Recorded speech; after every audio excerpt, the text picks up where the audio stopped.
Oh, Sorry, yeah. I thought I had that, but it was paused. Yeah. Thanks.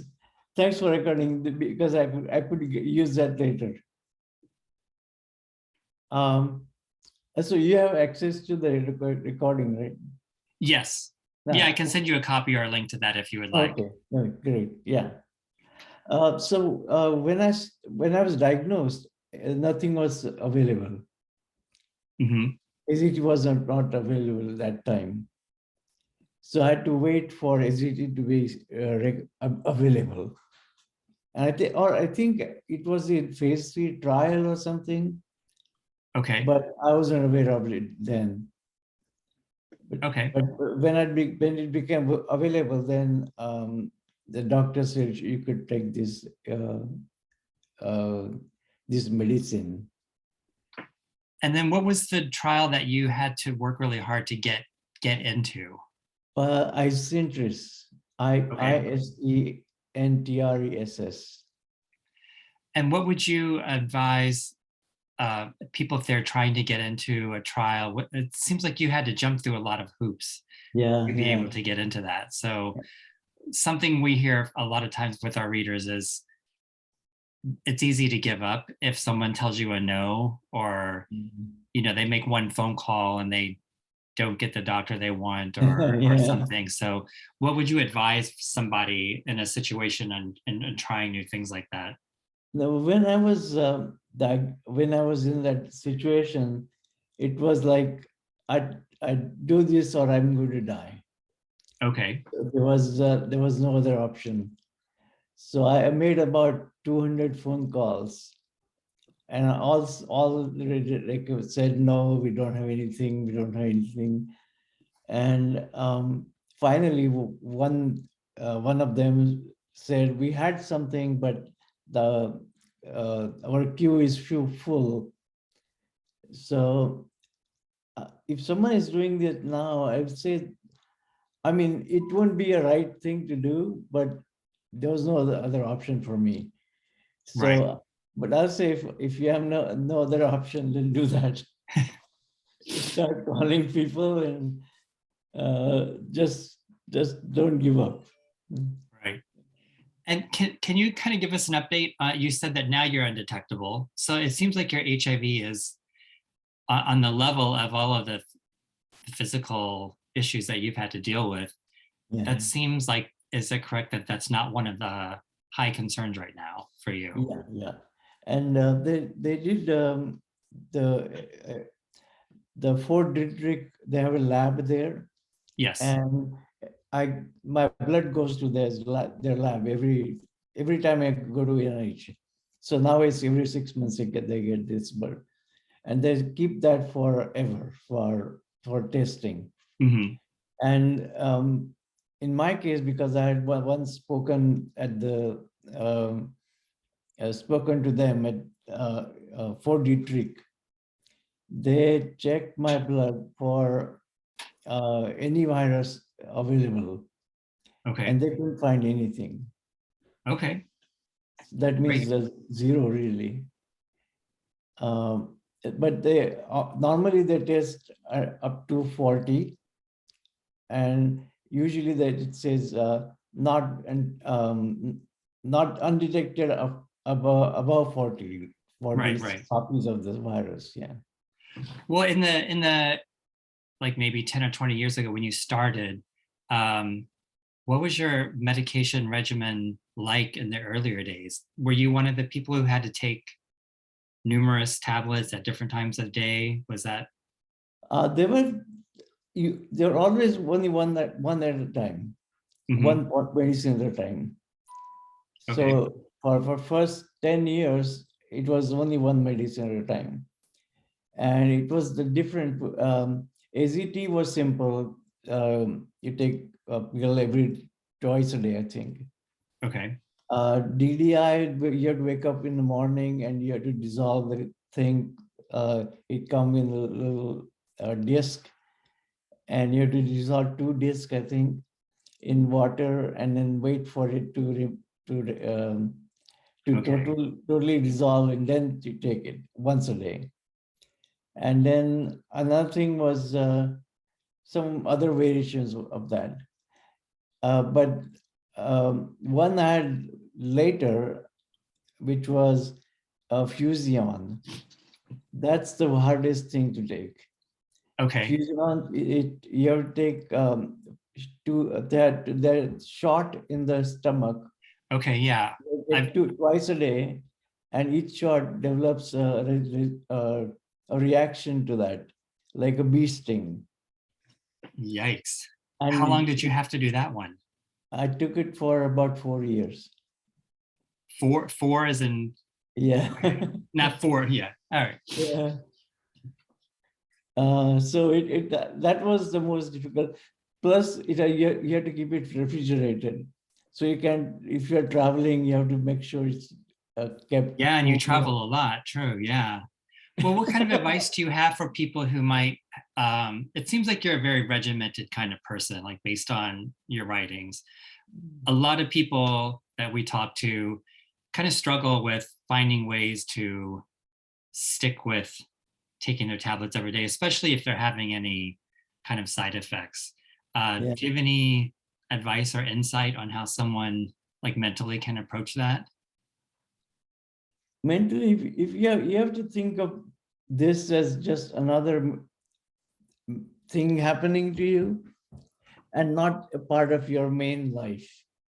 Okay. Just another side thing happening, like people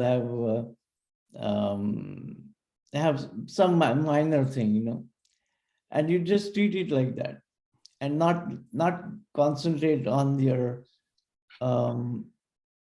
not concentrate anything of your waking hours on that.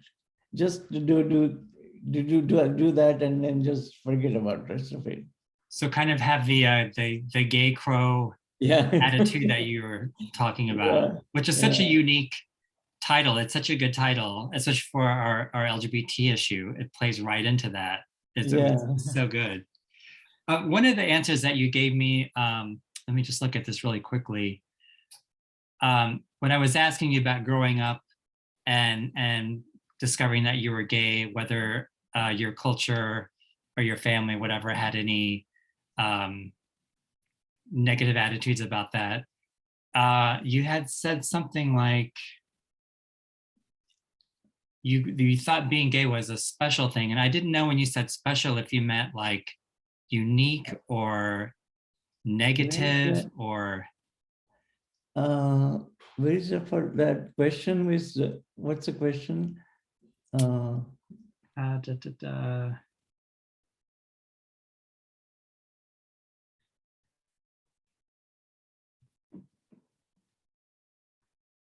It was a question when I first read the memoir. I was looking forward to learning about growing up as a gay person from a Hindu culture. Oh yeah. And whether there were any, but it was hard to get that from your story since you had moved to the United States, and then also you weren't enmeshed so much in a religious culture, And I wondered what being gay was like for that. And you said you thought you were special, that you were attracted to men, but I didn't know when you said you were special, did you mean like it was a unique thing, or was there any kind of judgment with that? No, I thought it was something special that most people don't have. Yeah. But I had that in me. And I just special thought, could be like a gift, like I have a special talent for singing or something, or like, it was like that, a special thing that was good thing. Okay. But it was so special that I cannot tell anybody else. That definitely goes back to the gay crow optimism. Yeah. It was opposite than other people have, that they think you're something special, but it's wrong. Okay. And I was thinking I'm special because it's right. Oh, and you just innately thought that. Yeah. I just thought that, and I thought that people don't understand this, so I'm not going to tell them about it. But okay. It's my only special thing with me. Did you at one point discover that to some people it was a negative thing in terms of? Only when I came to United States. Really? Okay. I discovered that in this religion, they say it's bad thing. And that's when I Okay. first realized that, oh, some religions say this is bad, which I didn't know before. That's really, yeah, it's a definitely in the United States with the Christian religion, there's definitely a negative Same thing with connotation. Islam Okay. and the Jewish tradition. So it's all three traditions which come from the same root, Bible, Old Testament. They have that same thing across all of them. Did you think though, aside from having intimate relationships with men, that it was okay to have like lifelong relationships with men, like that? Um, yeah, that kind of developed on its own. Okay. Means when I've met someone and means I had two major relationships. One was Justin, who is deaf, and one is, but then he died of AIDS. Right. And one was Joe, who's still around. But those relationships, they came natural to me. Means I wasn't saying I need to find someone, but when I met them, I said, oh, I want to be with them. Okay. So you seems like you were always one of these people who, were you always kind of self-sufficient on your own, whether you had a partner or not? Yeah. And I in all the think, advice books, they say that seems to be the thing. To, yeah, I to think not, the main thing with me is um, I'm just always happy. okay. So it's hard to describe what it will be like if I was not happy. And if there's any negative things happen to me, I just forget about them. I Yeah, mean, because I you, repeat them, but I forget about. It doesn't stay in my consciousness. I'm very jealous. I think that would be such a wonderful way to live. I aspire to that. Because one of the questions you had talked about was, shame, about the issue of shame, like being shamed of not being shamed into having monogamous relationship. I Yeah, found your attitude and openness about um, having unconventional relationships to be very refreshing and very honest. And it yeah, seems like in the gay, well, I think that in the gay community a lot, with the fight for gay marriage and stuff, there seems to be a kind of caveat, like you can be gay, but you need to be like heteronormative in some ways. yeah. And I think that is a wrong way to look at that, because the marriage itself, because it's legal things, you get thousand some right, advantages. the legal rights, right? Yeah. So for that, marriage is valid.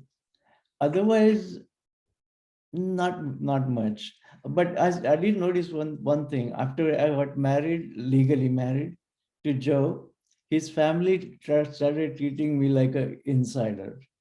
Ah, And okay. before that, I was outsider. Means we were together for was some 25 years before that, but I was always outsider. That's And interesting. after that, they started to see me as insider, and always question me about a question about me, or before hang up the phone, they would say, and Vishwas, say hi to Vishwas. So that was a definite reaction on his side. Interesting. Did you notice any, was there, some people I've talked to have said that they got married for the same reasons, like mostly for the legal things, for health insurance, just, to take care of that stuff. But then once they got married, some people have told me, oh, I did have like a change of heart. I did notice something was strengthened. Did you have any? Yeah, but that was just in other people's mind. Okay. How they treated us as Mhm. as far as a husband. Um, to me itself, it didn't make a difference. Okay. Yeah. Interesting. And you in that that question we were talking about, had mentioned, no one really shamed you. You're kind of, did anyone ever shame you regarding HIV? Has that been anything that you felt like you had to hide or? Yeah. I this may be something unusual about me because It is. It definitely is. Yeah. I'm seeing, especially in gay, all the Indian gay people. Mhm. I belong to the local. There's a Indian South Asian gay community called Kush DC, Okay. and Is there a very large community there? yeah, a large in a sense, about 500 people. Okay. Yeah, the biggest one is in San Francisco. Oh yeah, that makes sense. On the West Coast, yeah. Yeah, that's called Tricone. Okay. And this is called Kush DC. So in that, anytime the discussion comes up, they talk about their family's reaction to this, them coming out, and it's always negative. I haven't really seen anyone whose reaction from family was positive. Hmm. And but in my case, it was just so positive that I never thought of this. So I can't say whether it's my attitude to look at how I present myself, it or something. I don't know the differences. One difference for sure is people who come out, they come out as saying, I'm sorry that I'm sorry that I'm attracted towards men. Oh yeah, right. They don't come out as I'm attracted toward men and I'm now sharing with you Yes, yeah. It's a as a framing positive device. thing. Yeah, that's already shame. As a frame, starting it from a shameful Yeah, yeah. position. So I think that may be part of the reason, but I don't know for sure. And your family seems very supportive. Were they supportive? Yeah, Okay. yeah, throughout. And I've come out to everybody in India, and the whole bunch of them in my extended family. And And I just don't see any reactions. I don't know what the other people feel. yeah, that's what I wish I had more interviews like this, because so many things that I hear today are people can deal with the medication is so much better, side effects are so much better. They get over the shock and they're okay. But then the thing that really bothers everyone now is the stigma and the shame. So that Yeah, just seems to be the thing that people say is worse than the medical condition. yeah. If there's stigma and shame, that's definitely understandable. But I think that stigma comes from your personal attitude towards that. Do you How think you that, look at yourself as positive or negative. right? And if you are the positive thinking is positive, then reaction will be different. And if it's not, then you forget about it, whatever it is.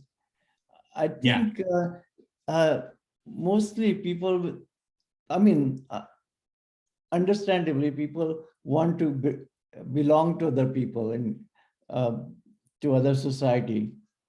And that's why they probably try so hard or something. Mhm. But I don't know what the difference is. Yeah.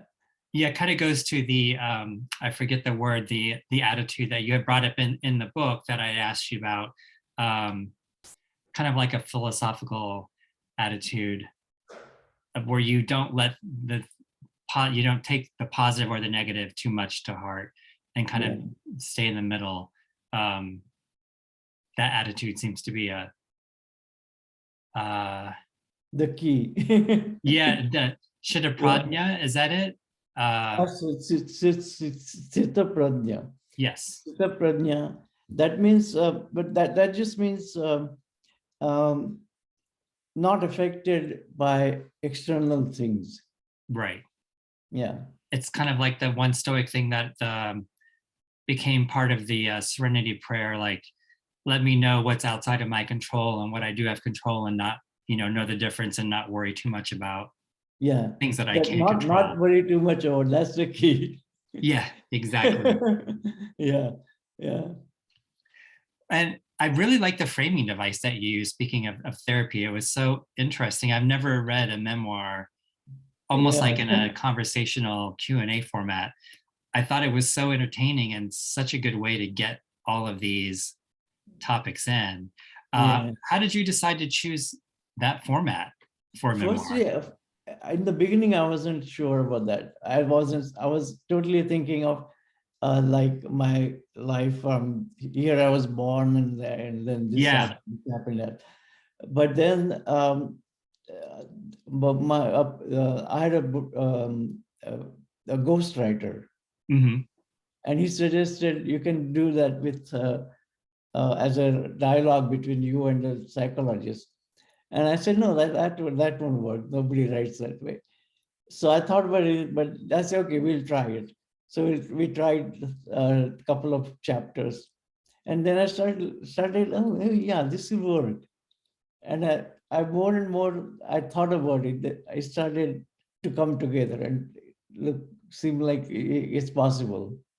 Yeah, I thought it was really fascinating, and it allowed you to get some of the more current topics right up at the front instead of going chronological. Yeah, yeah, yeah, Especially a lot of our readers are long-term survivors, so I think a lot of our readers who are very active in the comments and stuff like that are now dealing a lot with comorbidities and other health issues, and so I think a lot of them really would relate to just your jumping off point. Like, maybe I'm thinking of, now I've had a life, maybe it's the it's right time thing to for me to, go. and yeah. Yeah. Would you recommend, would you recommend someone seeing therapy? It seemed like that is not something you had done before or really been No, interested in. so, just uh, oh. uh, as, so the therapy, I had never thought of I'll ever go to therapy.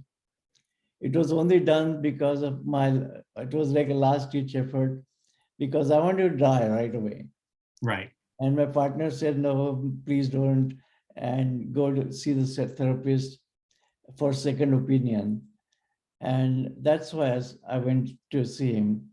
And if if you say, what did the therapist do that to help me? I can't pinpoint anything. I I I can say that he only bought me time by giving me psychology books Yeah, I'm till going the to read point some of that, those. They sounded really good. I wrote them down when yeah, I was reading. yeah.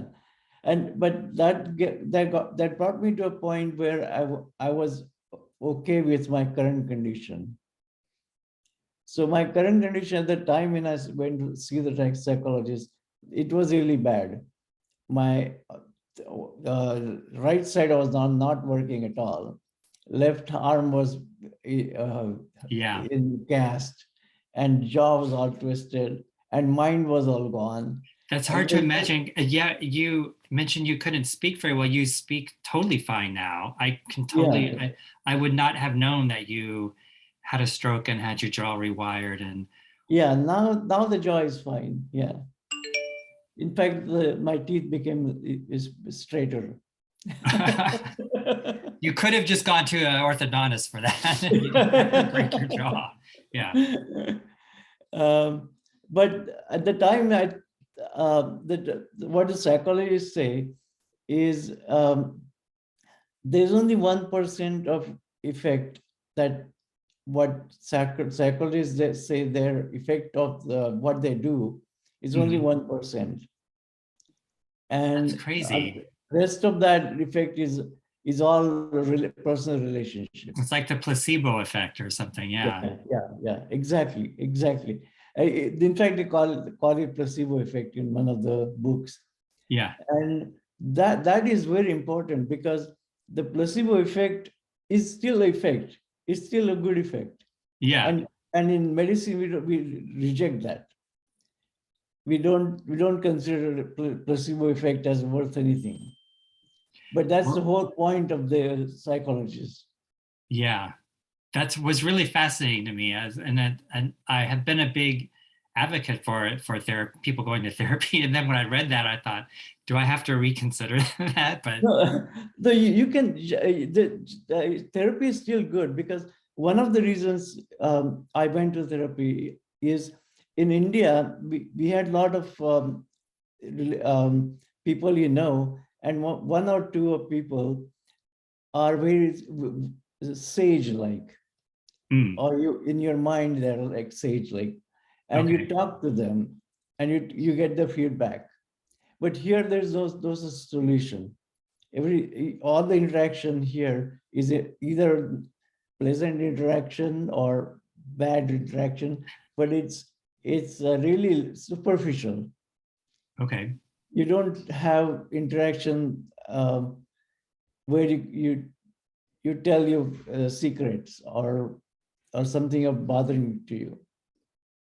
Yeah, I wondered because when you had talked about the gay crow attitude, it seemed like when people go to therapy, it's trying to help them learn how to have that attitude. And you're already had that attitude most of your life. So Yeah, you didn't need to get rid of like negative thought patterns or worrying too much about people, yeah, what thought they thought about you or some past traumatic event. So yeah. That's kind of true. mm, And that's I was fortunate in that. That's and also my intellect. I was very intelligent. Means my what 167 my IQ was. mhm.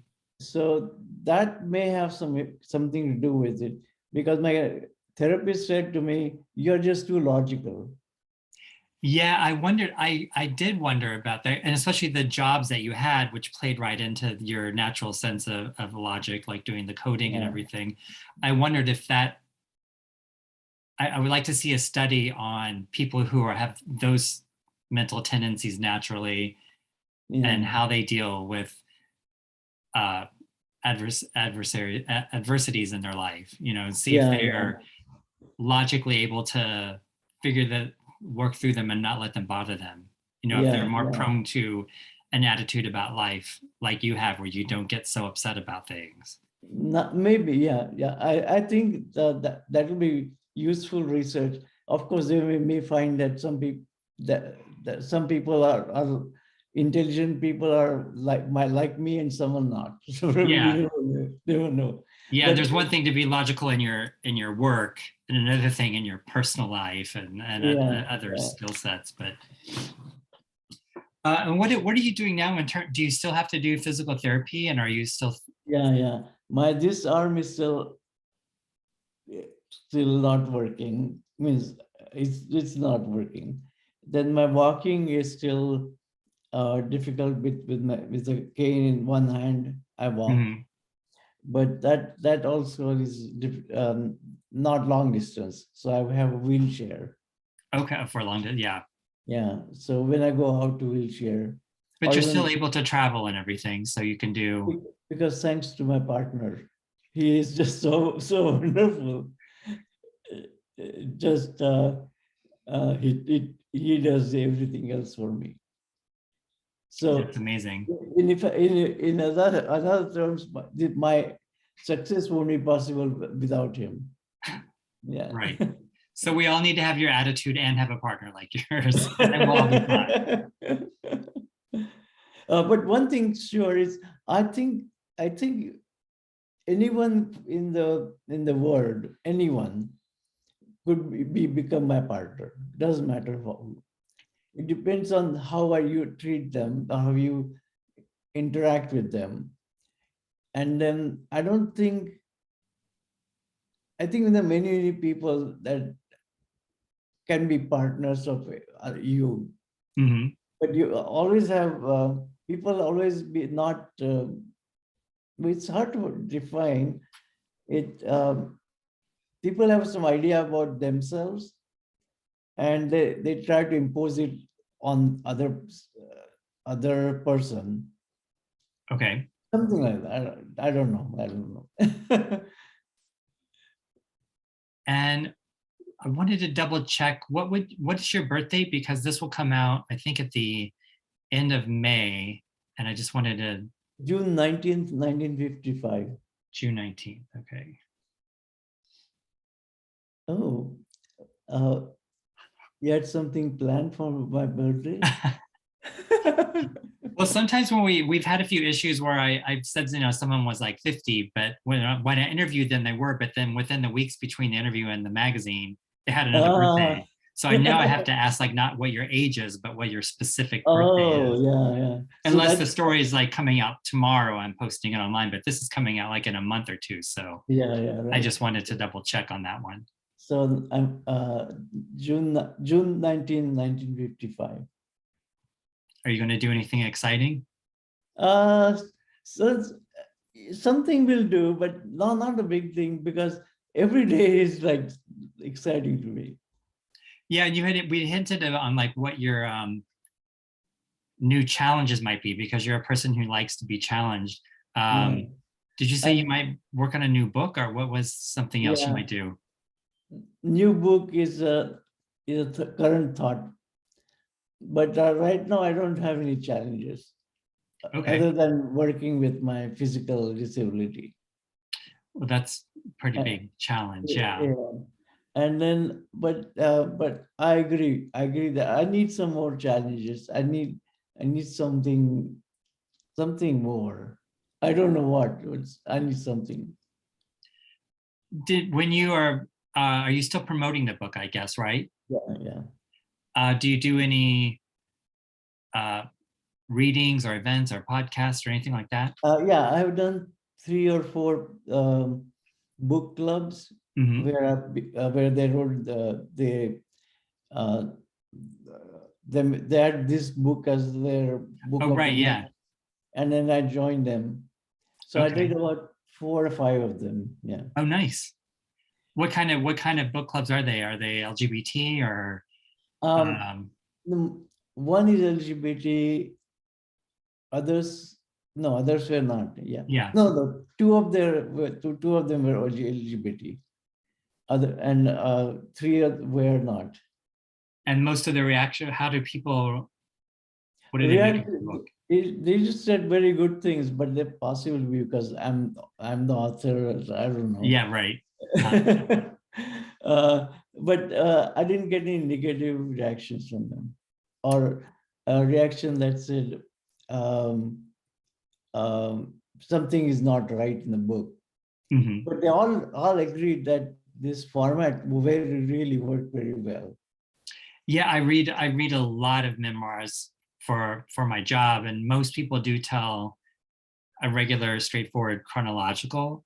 Yeah, So I really appreciated, not just for the novelty, but it made it a lot more condensed and just easy to yeah, get through. I thought it yeah. was, And you can stay on one topic, like you went to therapy today, and these going to stay on one topic, and it doesn't matter when it happened in life. did you take notes on your therapy as you were going, or is this, do you have a Yeah. memory? You have a great memory, but And I had a great memory before the oh, stroke. yeah, right. Yeah. But after the stroke is not as good. So I made I had a recording. Mm, So I have okay. about 60 hours of recording of that my therapy, and Okay. another some bunch of hours of talking to my ghostwriter. Okay. Fair enough. Is there anything else that you want to leave with the pause reader that we didn't touch on, or just, Mm, I just want to impart on them the uniqueness of your story and how inspiring it is. But it's hard to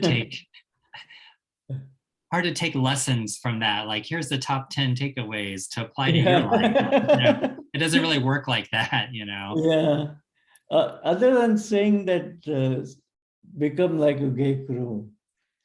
Yeah, become a gay crow. Yeah, Yeah, just exactly. think about things in life negative things, just eliminate them from your consciousness, and just concentrate on the positive things. Yeah. And that may be the key overall. Yeah, because it seems like with the advances in HIV medication and with the advances in LGBT rights, although a lot of them are being pushed back now, Yeah. you seem to be pretty even throughout all of that. It wasn't like your happiness was never Yeah, happiness is predicated on those things happening. You were already happy, yeah, so it's just a bonus. yeah, yeah. So that's the only thing I think of. Great. And are you still seeing the therapist then? No, I saw him for about a year and a half. Has he read the book? Yes, yeah. No, he can add that to the list of books he gives to Yeah.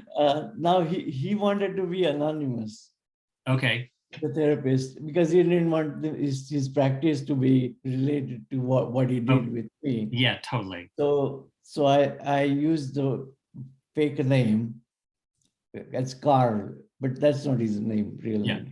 Yeah. But all the things that all the interactions are really same. Okay. Yeah. Great. And you wanted to get some pictures. Yeah, I saw the files that you sent, and I was going to show them to our art director to see if she had any preferences for 3 or 4. She's out until tomorrow night, though. I didn't know that. So like maybe tomorrow afternoon or Wednesday, I can let you know which ones we would like to use. And then if there's any information that I could use from you for capture, so I'll let you know. And in the pictures, I changed the captions, but they don't show up in the oh yeah, because I didn't see them, but maybe I didn't you no, said I changed the caption by a year. So every year different picture. Oh, maybe I don't know if I noticed that. I'll have to look again. No. Maybe I didn't notice it. No, you will not notice it because it doesn't show up on the shared album. Okay. So I'll make another link which will show the captions. Okay. Yeah, that would be great, because I can always use more. Like in the print version, we can only have a certain amount of space, but for online, I can add more, and I can also add like any Facebook posts or tweets that you have. If you have, I'll have to look on your social media and see if there's something from that I would want to add to that. Okay, I have Vishwas is my handle for Instagram, and Vishwas is also Twitter. Okay. And Vishwas Pethe is the Facebook. Okay. Yeah, I'll double check with those, and if there's an upcoming event like a book reading or gallery or something that you know about, let me know in the next few weeks, and I can put that in the story as well. Oh, okay. And if you know any other places where I can talk about the book, I'm willing to participate. Awesome, great. Well, good luck with it. I'm glad you took the energy to write that, because I'm glad to amplify that story, because I think it is really unique and a really great example of how your positive attitude can really affect your health outcomes and your mental health, despite a lot of challenges. So great. Okay. So you can call me anytime.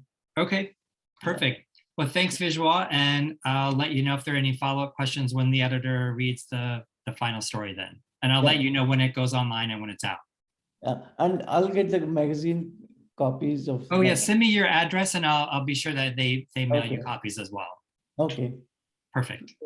Thank you. Thanks so much. Goodbye. Bye-bye.